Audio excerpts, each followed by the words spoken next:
Welcome back to Drinks and Dunks. I'm your host, Ben Marquardt. Welcome back to the show. It's been a little bit. I've been busy with a move and other things, so getting settled in the new place, and appreciate you guys sticking with me here. But we're back. We're here to discuss some big news. On today's show, we're going to be discussing the James Harden trade, as well as a beer that many Wisconsinites like myself know very well. So let's get right into it. I'm going to discuss the beer first off. We got the New Glarus Spotted Cow, a staple of Wisconsin, and many Wisconsinites' favorites. I'm not gonna lie to you. I've had this one a few times, so I'm not trying anything new here. But let's give it a taste test.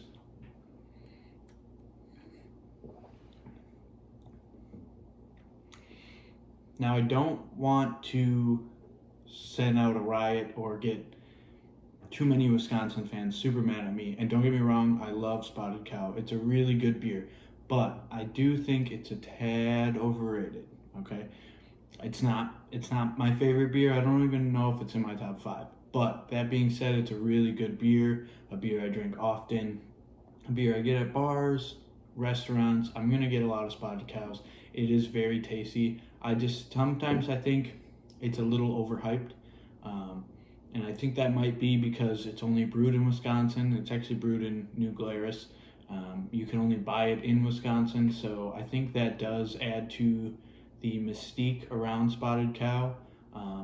Sticking with New Glarus, honestly, I think I might like Moon Man a little bit better, and I'm sure I'll do a review of Moon Man at some point as well. But I'm going to give a Spotted Cow a solid 8.5. It's going to pull into the top spot on my leaderboard. Because it is a really good beer. I don't want to hate on it too much. I do really enjoy it. But that being said, I do think it is a little bit overhyped at some points. Tonight's picks, we're going to go with the Sixers -4.5 versus the Celtics. This has a bit to do with Tatum not playing.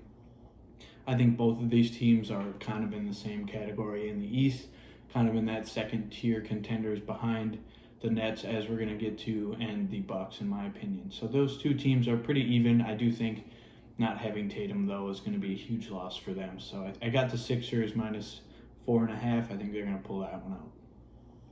And the next game I'm picking tonight, it was a tough schedule, a tough slate. Not too many easy picks here, but I'm going with the Raptors versus the Heat, two teams that have really been struggling and are currently out of the playoff picture. But I fully expect them to work their way back into it, turn it around a little bit here. They both had a lot of people miss time. The Heat have a bunch of people missing still with COVID and other injuries. So I'm going Raptors -4.5 versus the Heat, just mostly because the Heat have a few people out. All right, now talking about the big news. I know you guys have all heard a million takes on it from a million different people in the last week. And I really wish I could have got you a video out discussing the James Harden trade. But here are my thoughts on it. And it is a little bit nicer doing it now, having seen Harden on the Nets for 2 games. That being said, Kyrie hasn't played. So I think that'll change a lot of things, honestly. But they did just play against the Bucks last night. It was a super exciting game, super fun to watch. I don't know how much you can actually take away from these regular season games, because as we've heard for multiple years now, the regular season doesn't matter. And I do think there's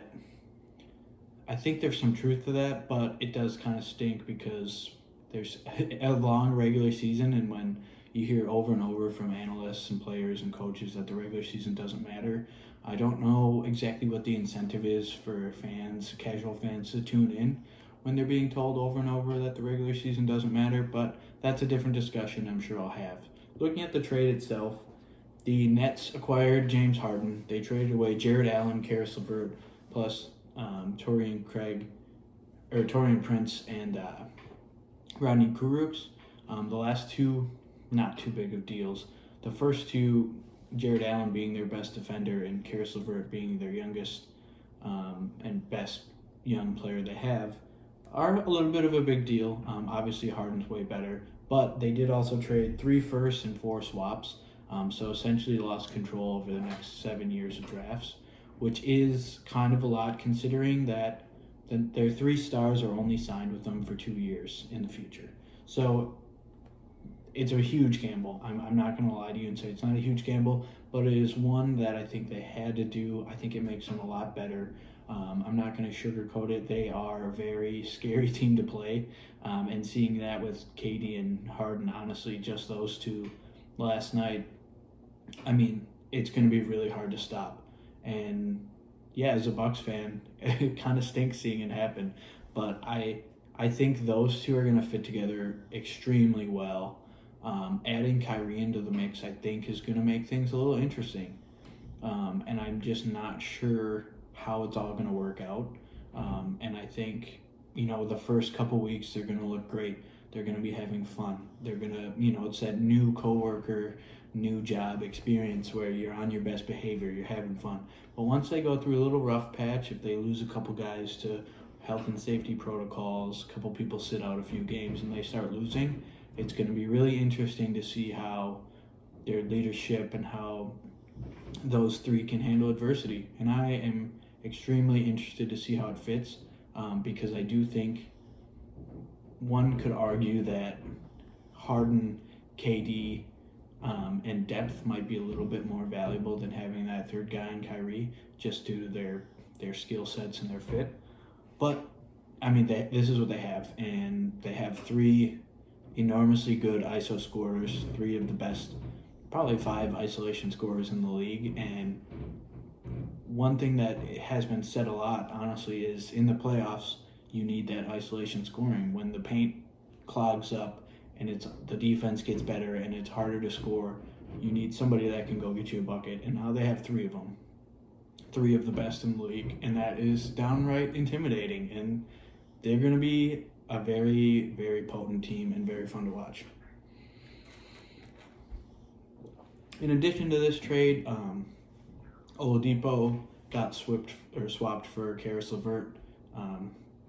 Oladipo headed to the Rockets with all those picks, and then Karis LeVert ended up on the Pacers.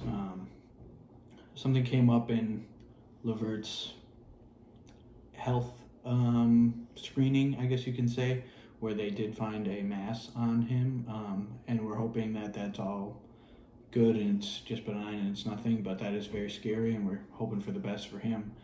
So that did add them to throw in another second, I think. But I think that's a really good trade for Indiana.